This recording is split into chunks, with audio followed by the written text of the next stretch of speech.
Okay جی، الحمدللہ والصلاۃ والسلام علی رسول اللہ وعلی آلہ واصحابہ اجمعین، اعوذ باللہ من الشیطان الرجیم، بسم اللہ الرحمن الرحیم، وَلَقَدْ يَسَّرْنَا الْقُرْآنَ لِلذِّكْرِ فَهَلْ مِن مُدَّكِرٍ صدق اللہ العظیم وصدق رسولہ النبی الأمی الکریم۔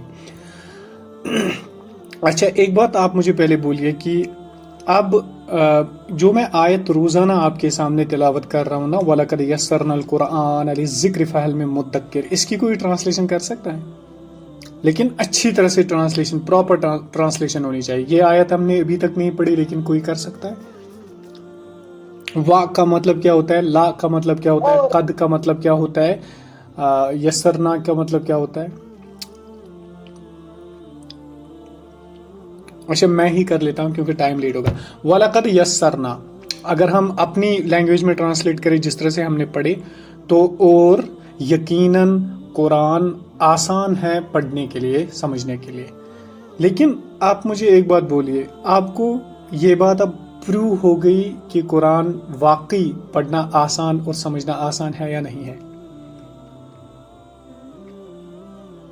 ہاں، آسان تو اس کا مطلب کیا ہے کہ یہ آیت اب سچی ہے یا نعوذ باللہ جھوٹی؟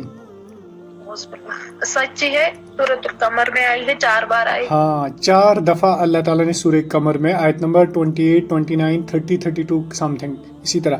تو اس کا مطلب ہے کہ قرآن نے یہ بات ثابت کر دی۔ ہم جو کورس کر رہے اس میں ہمیں واقعی لگا کہ وَلَقَدْ يَسَّرْنَا الْقُرْآنَ، اس قرآن کو سمجھنا آسان ہے۔ ایک 9th کا کلاس اسٹوڈنٹ بھی سمجھ سکتا ہے، 6th کا بھی سمجھ سکتا ہے۔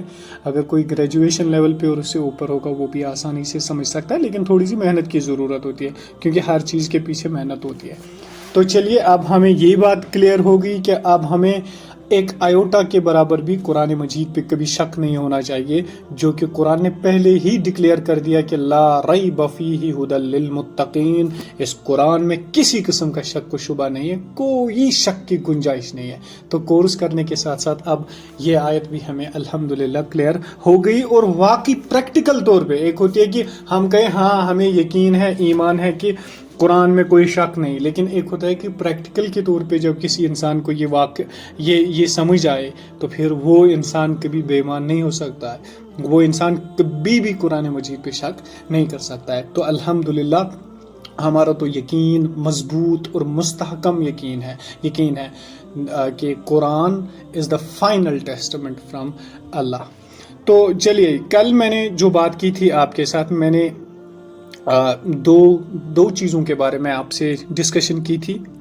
نمبر 1، میں نے بولا تھا جب بھی کسی ورڈ کے اینڈ میں الف اور نون آ جائے تو اس کا میننگ کا جو سینس ہوگا وہ یعنی دو کی بات ہو رہی ہے، چاہے وہ 2 چیزیں ہوں، 2 کاپیاں ہوں، 2 انسان ہوں، تو 2 کی بات ہو رہی ہے۔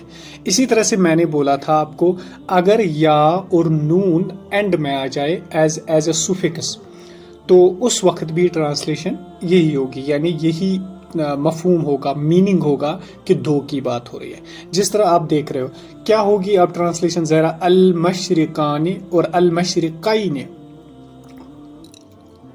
بسم اللہ الرحمن الرحیم، 2 مشرق، تتھ چھُ المشرقین، تتھ چھُ 2 مشرق۔ ہاں، المغرب، اگر ہاں یہ بھی تثنیہ میں ہے، یہ بھی تثنیہ، الحمدللہ۔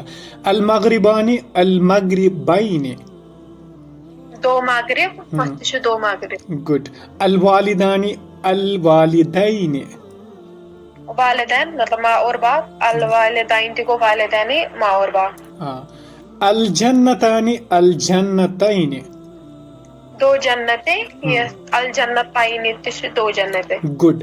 اب ایک بات آپ اپنے ذہن میں رکھ لیجئے، کیونکہ جمع کو بھی ہم آگے انشاءاللہ پڑھیں گے، لیکن فی الحال یہاں پہ رکھ لیجئے۔ دیکھیے یہاں پہ المشرقان، الف نون آیا اینڈ میں تو تثنیہ یعنی 2 کی بات ہو رہی ہے۔ المشرقین، 2 کی بات ہو رہی ہے، یعنی 2 مشرقیں۔ تو اگر ہوتا المشرقون، واو اور نون اینڈ میں ہوتا، اس کو بورڈ کہیں پہ کھلتا ہے مجھے نہیں پتا ہے، تو اگر ہوتا المشرقون تو پھر بہت ساری مشرقیں، 2 سے زیادہ، مطلب 3، 4، 5، 6۔ اسی طرح سے اگر ہم کہیں گے بہت ساری جنتیں تو پھر ہم کہیں گے الجنتان، الجنتین، الجنتین یا تونا۔